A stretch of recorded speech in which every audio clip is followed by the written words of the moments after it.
For more than 2,000 years, the name of Caesar has been a symbol of power and majesty.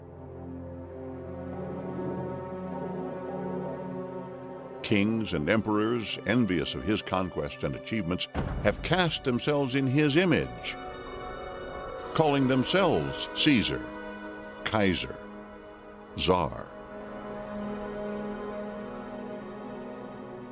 But to some Romans, he was an upstart, a tyrant whose naked ambition would destroy the Roman Republic and pave the way for the rule of the emperors.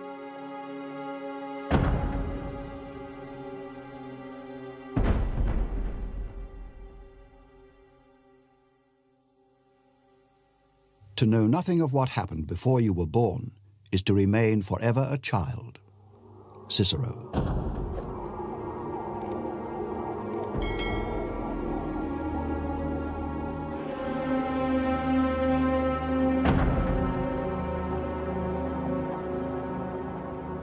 Rome in the year 100 BC. At the height of summer, a young noblewoman named Aurelia gave birth.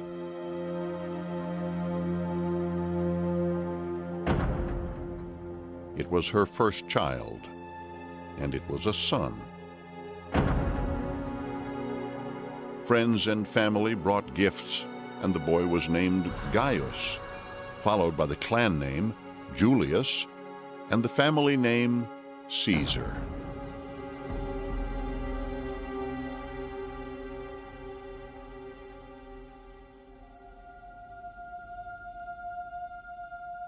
As a child of the nobility, he was brought up in luxury. Under his father's watchful eye, he would drive a goat chariot, pretending to be a triumphant general.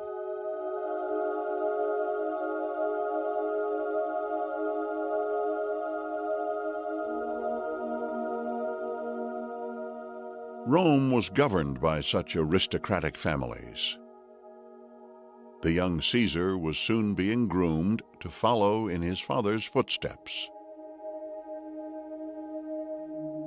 As a 7 or 8-year-old, Julius Caesar had a tough childhood, a strict mother. Julius Caesar could expect to have been beaten for every mistake that he made. He's being formed, perhaps beaten into, a pattern of greatness. Caesar would have been indoctrinated with the idea that his role in life was to pursue the highest political ambitions and carry on the family name.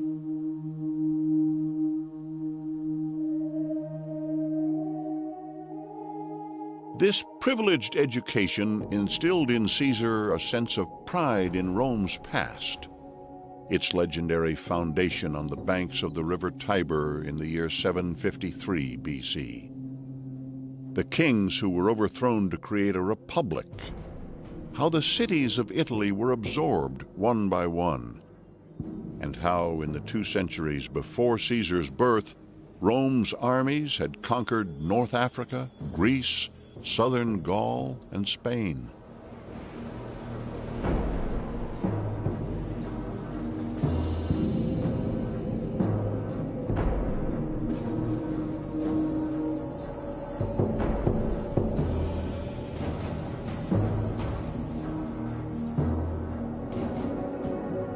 Physical training was as valued as schooling. After lessons, Gaius and his friends would head toward open ground outside the city.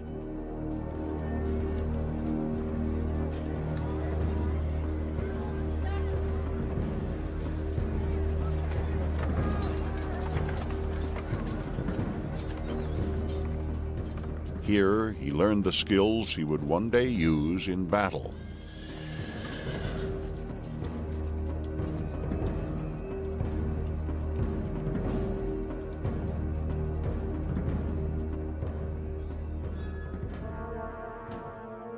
At the age of 15, Caesar was introduced to political life. Wearing the toga, the distinguishing dress of a Roman citizen, he accompanied his father to the Forum, the heart of Rome and its empire.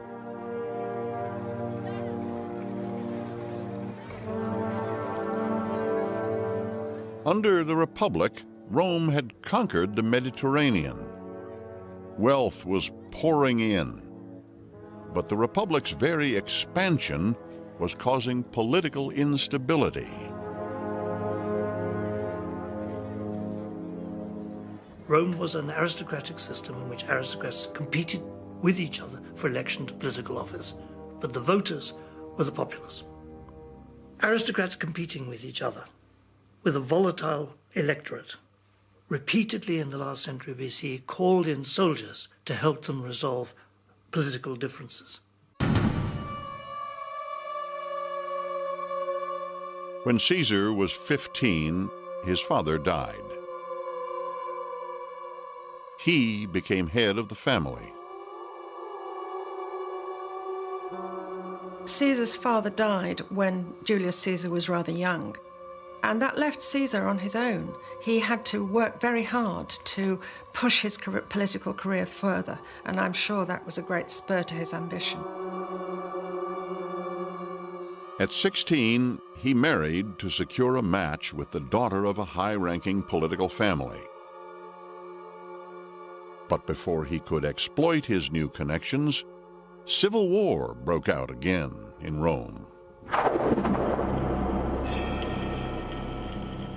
It was a time of danger. Caesar's wealth was confiscated and his life threatened by the faction which had taken power. He took flight from Rome and became an officer in the army. He would bide his time, but he was determined to return.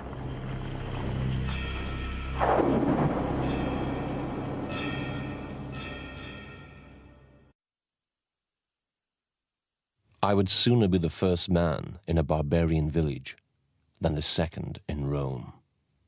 Caesar. Caesar spent 4 years on campaign in Asia Minor, winning commendations for his bravery. By then, the political situation in Rome had changed. The teenager who had gone to war returned a man ready for a new but very different campaign.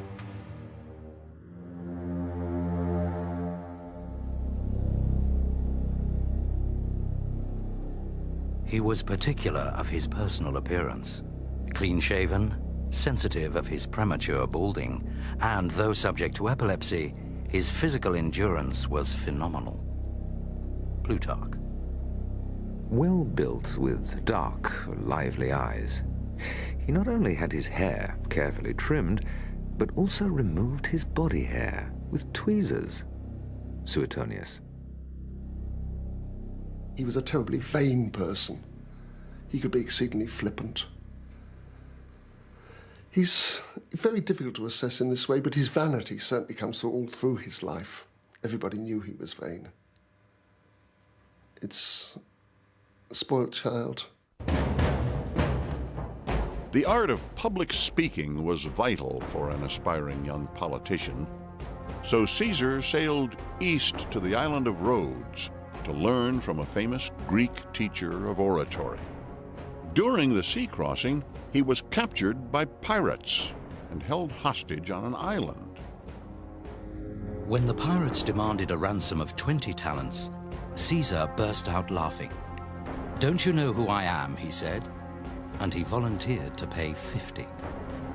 Plutarch. While his friends hurried off to ports to collect money, Caesar made himself comfortable among his captors. Whenever he wanted to sleep, he would tell them to stop talking. He also read them his poetry, and if they failed to admire his work, he would call them to their faces illiterate savages, and would often laughingly threaten to have them all hanged. Plutarch. The pirates ignored his threats, and once the ransom had been paid, they released him. But Caesar had other plans. He immediately pursued and captured the pirates and ordered them crucified. Because he admired them, he hastened their deaths by first having their throats slit.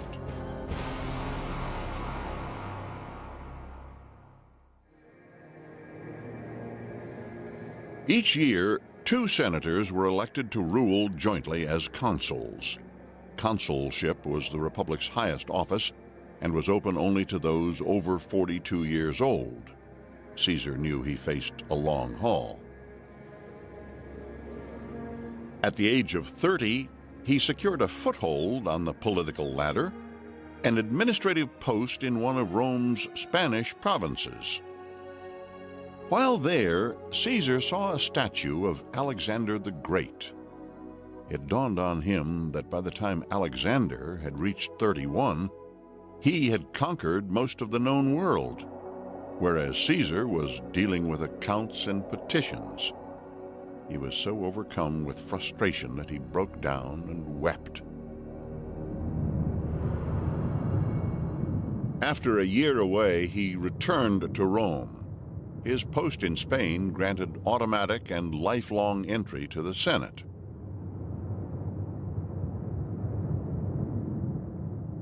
As senator, he could now proudly wear a broad band of purple on his tunic. Purple, made from crushed sea snails, was the most expensive, thus the most prized of colors. The death of his first wife enabled Caesar to remarry. His new wife, Pompeia, brought him both a new alliance with a powerful Senate faction and a large fortune, essential to anyone with ambition.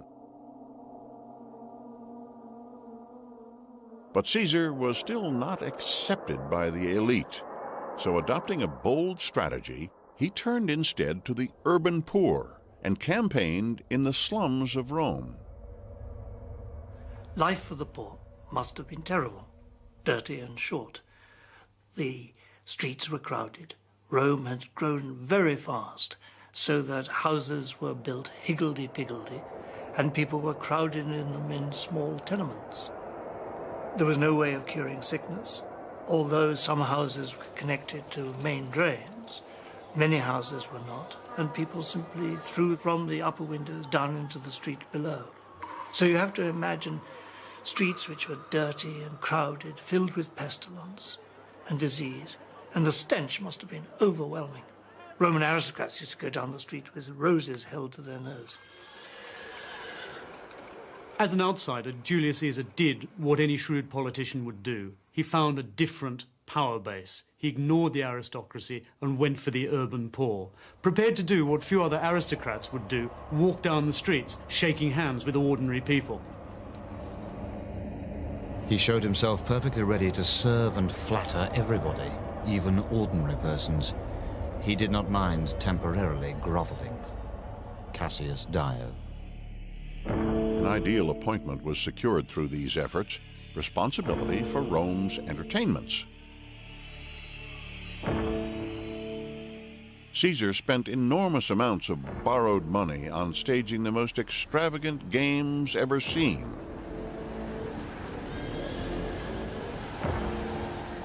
The floor of the arena was flooded for mock naval battles.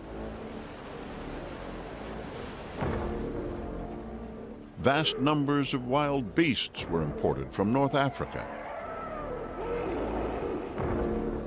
320 pairs of gladiators dressed in silver fought to the death for the crowd's amusement. Caesar is what I would call a popular politician. He doesn't have solid support among the Senate, and so he turns to the people.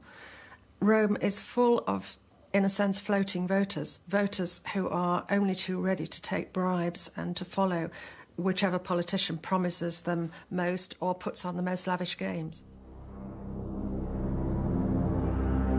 He was lavish in his spending and was thought to be purchasing a short-lived fame at great expense. Plutarch. The debts were mounting fast. If his political gamble failed, he would face exile, even death. But he ignored the risks and continued to indulge his extravagant tastes. Caesar is reported to have paid such immense prices for well-built slaves that he was ashamed and forbade the payments to be entered in the account books. Suetonius. Days and nights were filled with deals being struck in the privacy of Caesar's home. Ordinary citizens liked him because of the friendly way in which he mixed with people. Then there were his dinner parties and entertainments, and a certain splendor about his whole way of life. All this made him politically more and more important. Plutarch. Men of all classes succumbed to his charm, as did their wives. All agree that he greatly loved pleasure, spent much money in order to gratify his passions, and seduced very many ladies of quality. Suetonius. At night, Julius Caesar is one of Rome's beautiful people. It's a series of lavish dinner parties, of great womanizing. At day, a different kind of man, a bully, a mafia thug. A complex network of supporters was now established. So at age 36, Caesar tested his public and private popularity by running for election as supreme priest of Rome. He staked everything on being elected. As he left home on polling day, he told his mother that by nightfall he would be a priest or a pauper. To get ahead in Roman politics for someone like Caesar, you need to borrow vast amounts of money. That's what Caesar had done. And he would be able to pay it back through the patronage he would gain through success. But if he failed, he really would be in trouble. But Caesar won. As supreme priest, he gained further prestige and funds and an official residence behind high walls on the edge of the Forum.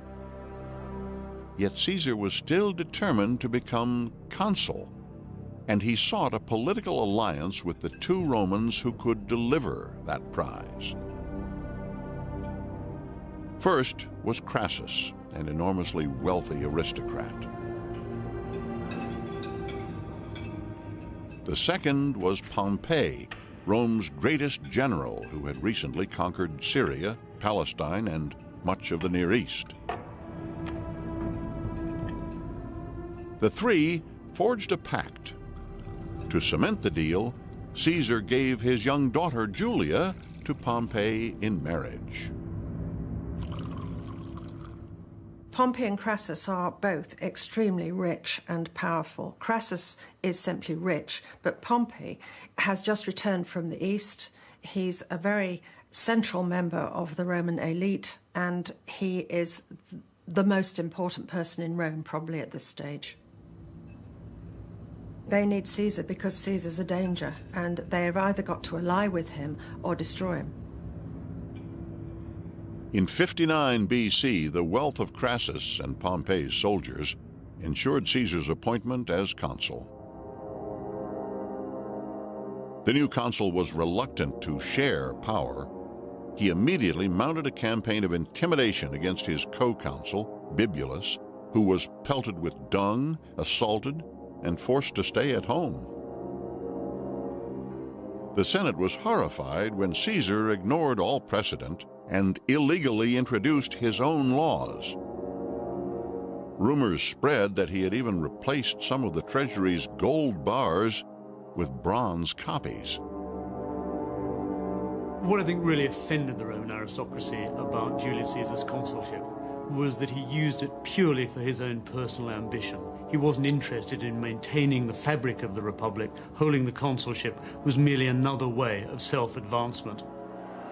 Those who opposed him faced the violent retribution of his supporters. The senator Cicero summed up aristocratic anxieties. The monstrosity of Caesar's nature is concealed in his gay and friendly manner. No one knows what to do. If we resist, there will probably be bloodshed. When Caesar was consul, he was completely disregarding of traditions and decorum and niceties of getting on with his fellow political senators, and they found this absolutely objectionable. More serious still, he resorted to violence. He had henchmen going around beating people up in the streets, and Rome seemed to be lawless. Politics was a competitive beastly affair in which your chances of being bankrupted or being killed were greatly increased merely by being in politics. Caesar was competitive. He was more combative and competitive than most of his people of his age, and he won. But he won by virtue of trampling on his political opponents. When I notice how carefully arranged his hair is, and when I watch him adjusting his parting with one finger, I cannot imagine that this man could conceive of such a wicked crime as to destroy the Roman Republic. Cicero. Such fears for the future of the Republic would prove well-founded. Caesar carried the Roman Empire beyond the limits of the inhabited world. Plutarch. The Roman aristocracy was engaged in competition with each other as to how many wars they could fight, how many foreign peoples they could conquer. Julius Caesar conquered more foreign peoples than any other general before him. As his controversial year as consul ended, Caesar prepared to take up his automatic governorship of a major province. His enemies in the Senate tried to have him appointed governor of the Italian forests and cattle paths, but Caesar had sufficient support to rebut that insult. Instead, he was elected governor of Illyricum and Cisalpine Gaul. He then also secured Transalpine Gaul. As commander of his province's legions, he had established an enormous power base. He was desperately short of money, and he would do whatever was necessary to get an army that was behind him and would support his political career and get a triumph which would raise his status with the people. It was all about building Caesar's image. It was quite clear. All Caesar wanted was a war. He did not wait long. In the spring of 58 BC, he intercepted and defeated a tribe called the Helvetii, migrating from the Alps toward Roman lands. Then, without the Senate's permission, he struck north, invading the unconquered expanses of Gaul. Caesar was determined to win a triumph, the honor of a procession through the streets of Rome.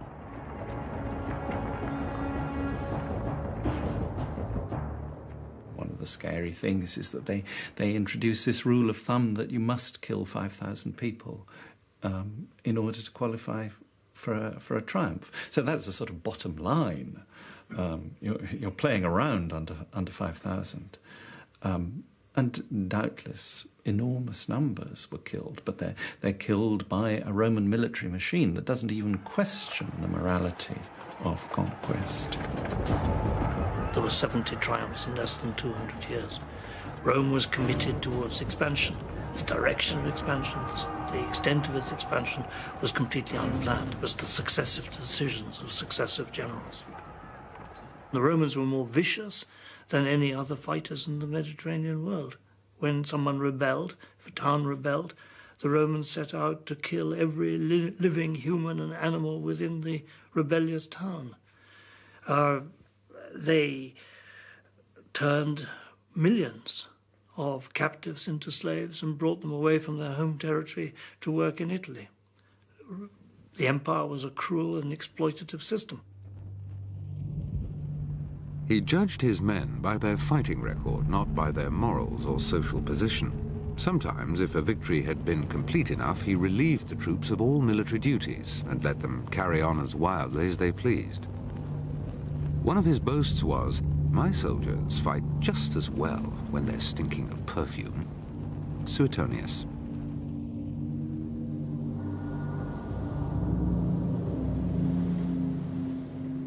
Caesar's campaign was relentless. Over 60 tribes were absorbed into the Roman world. In 55 BC, he had been the first man to bridge the Rhine. The next year, he became the first Roman to invade the largely unknown island of Britain.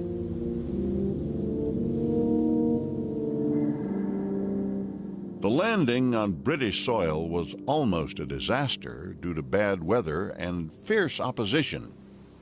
But Caesar made sure that Rome heard only of a great success.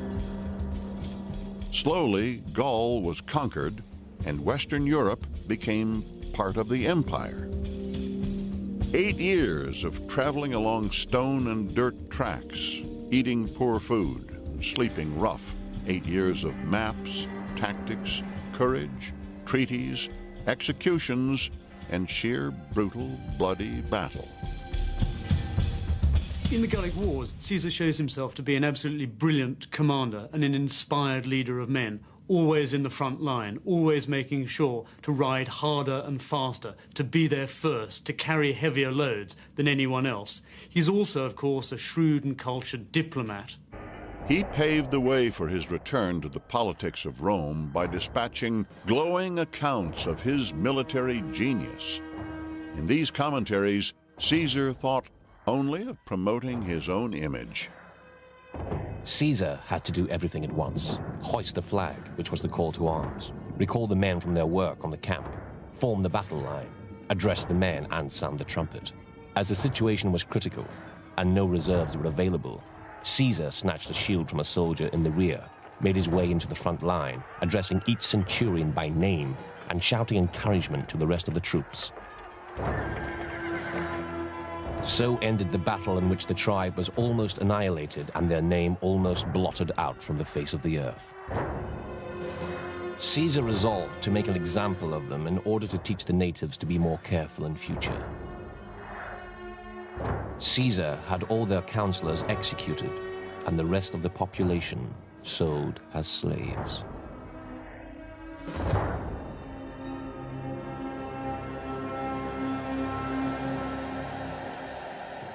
In just under a decade, he conquers the area of the whole of modern France, takes one look at Britain and decides rightly that that's not worth conquering.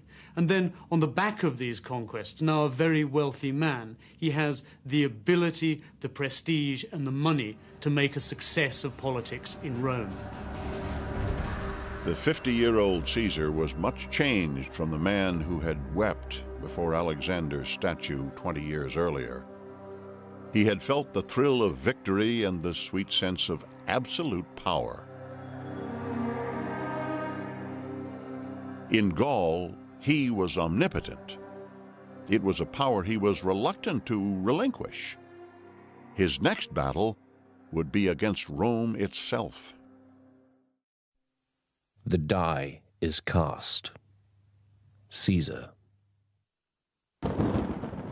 Caesar had promised his troops land, and he needed to deliver. But the Senate feared the conqueror of Gaul and refused to help. Oddly enough, the historical problem of Rome is not controlling commanders who are far away. When they're far away, they aren't a problem. The problem is when they come back again, when they come back with their troops. His opponents in the Senate were still determined to prosecute him for his illegal behavior as consul a decade earlier. They persuaded his former ally, Pompey, that Caesar was out of control. The alliance between Rome's leading generals was broken. When the Senate commanded Caesar to surrender his legions, he was outraged. He refused to obey. Declaring, "The die is cast," he crossed the river Rubicon, which marked the northeastern border of Italy, and headed toward Rome. When he embarks on the civil war, when he crosses the Rubicon, his famous statement, "The die is cast," it has two meanings. One, it's done, there's no going back. And it's interesting that he picks actually a gambler's term for this, because the other meaning is that the die is in the air and nobody knows which way it will land. Word spread quickly. People knew of Caesar's brutal behavior in Gaul and feared the worst. His experienced veterans advanced south, tearing through hastily organized opposition. The towns of Italy feared the worst, but were spared. As city gates opened without a fight, senatorial opponents in Rome, like Cicero, felt increasingly isolated. The country towns are treating him like a god. What ovations and honors these towns offer him. They are delighted with the cunning kindness of Caesar. Caesar entered Rome to find his opponents had fled.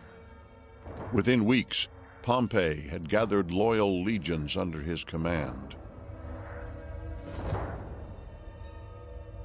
It isn't so simple as Caesar and Pompey wishing to fight it out between each other.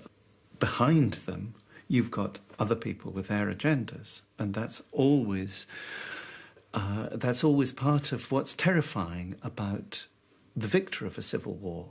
They're all the supporters behind him who all want their rewards. They're pushing. It's not just that he's pulling. A civil war raged throughout North Africa and Europe. Caesar headed west to crush any legions that had declared their support for Pompey.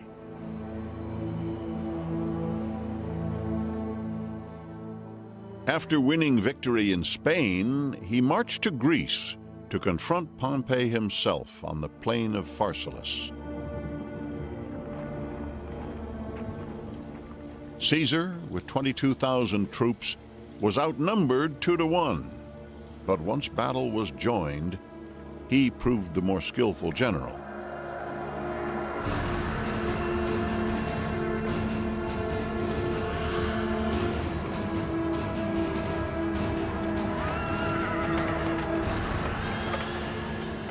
By deploying his reserve at a crucial moment, he crushed his overconfident enemy.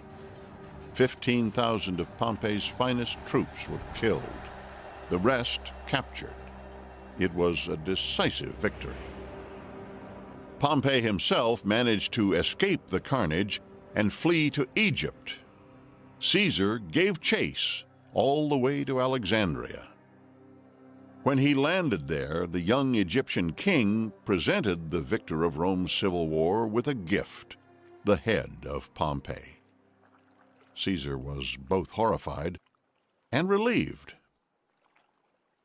He may hold up his hands in outrage and say this is disgraceful, but strictly speaking, they did a job that had to be done. And Caesar could actually say, well, I didn't do it. In Rome, at baths, taverns, and bread shops, the news spread that Caesar had been victorious and that he had taken a powerful mistress, the new queen of Egypt. Her name was Cleopatra. Together they sailed up the Nile like young lovers. The gossips remained busy as Caesar journeyed with Cleopatra back to Rome.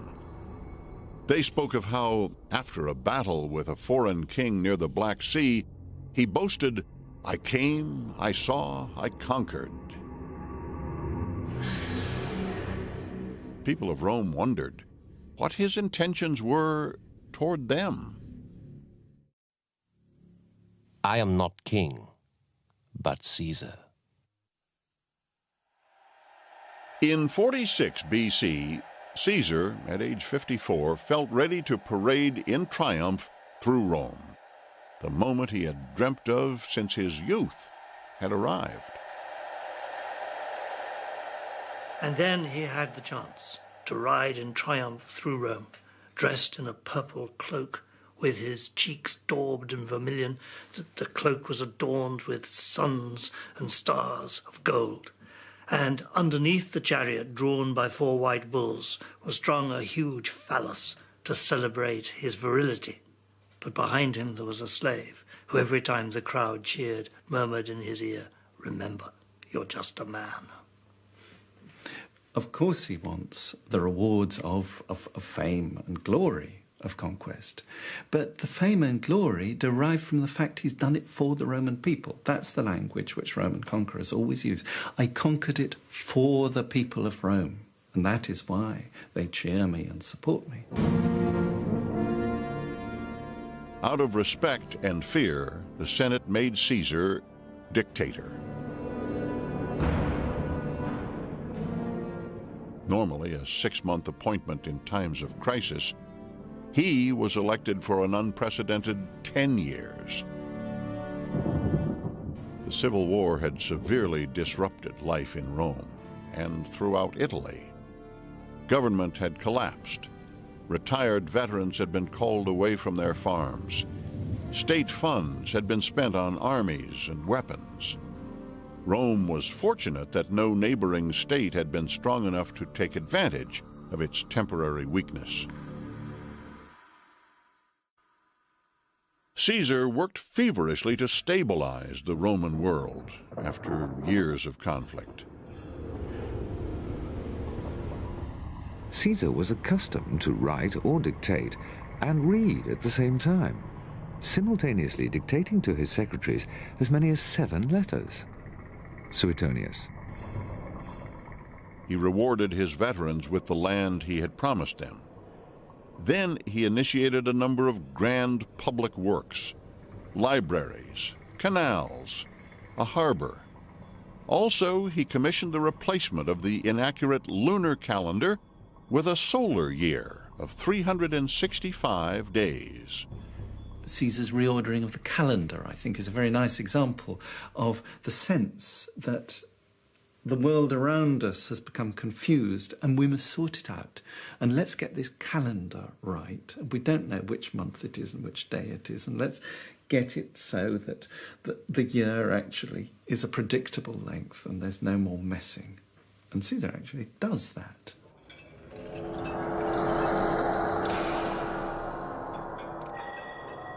He had fought for 30 years to reach the pinnacle of power.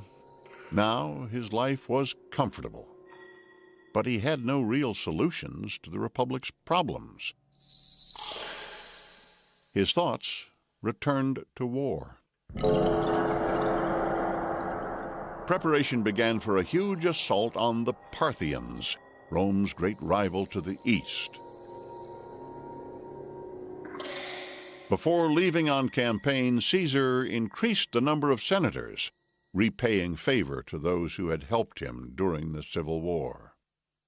The dictator had taken to wearing a toga entirely of purple.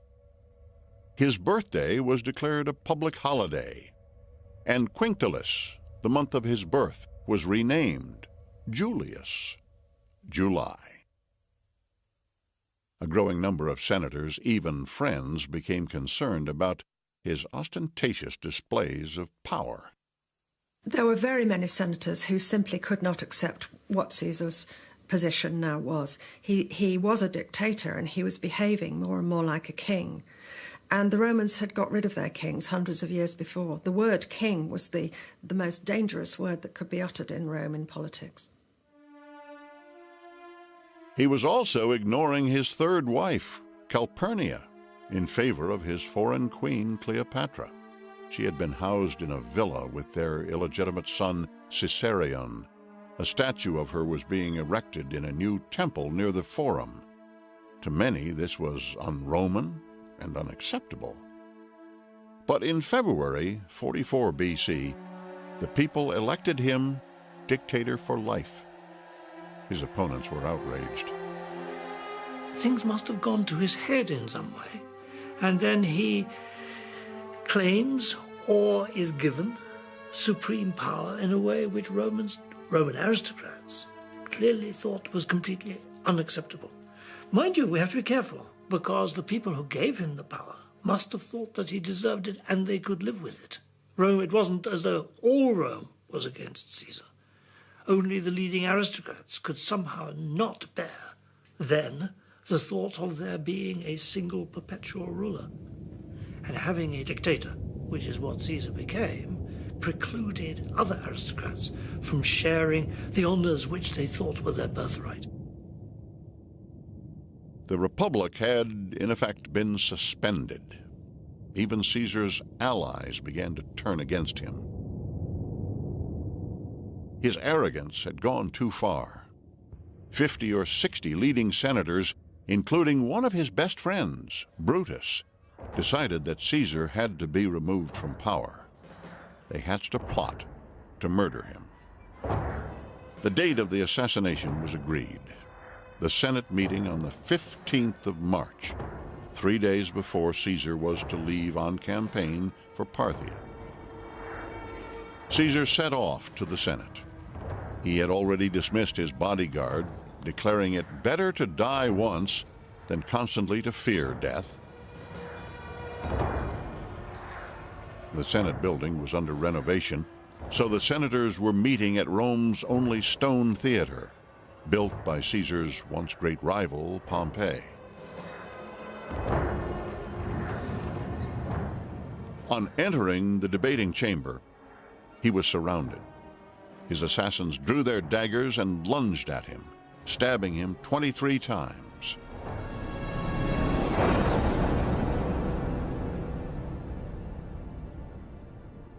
Caesar collapsed, pulling his purple toga over his head as he fell, so that no one would see him die.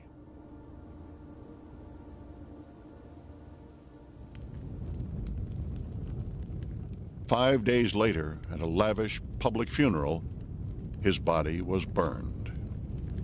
I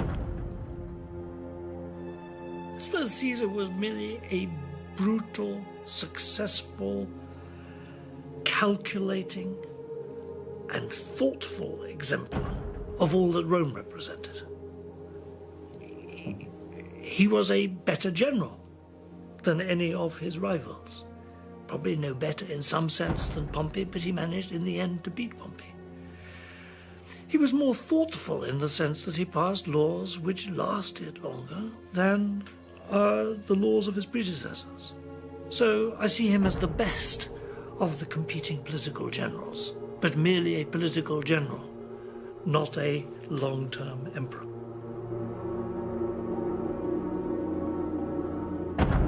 Julius Caesar's career seems to show that by now the old Republican system wasn't working. It seemed as if solutions to political problems could only be found through violence, and Caesar was one of the most successful exponents of violence, and he paid the price by a violent death.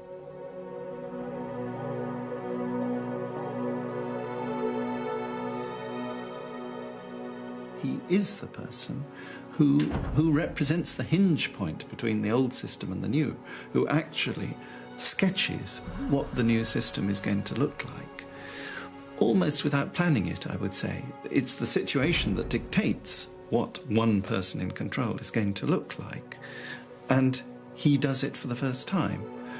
And it's because of that that his name lives on, and that the way to describe the man who rules Rome from then on is Caesar.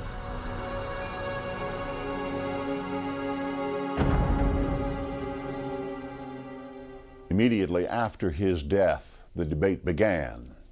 Was Julius Caesar a tyrant who destroyed the Roman Republic, or a statesman who rescued the empire from imminent collapse? Beyond that, another question: was he immortal? 4 months after the Ides of March, during a celebration to honor one of Caesar's military victories, an unexpected comet streaked across the sky, and that was considered by some to be proof that Julius Caesar was indeed a god. The Roman Senate officially declared him the divine Julius.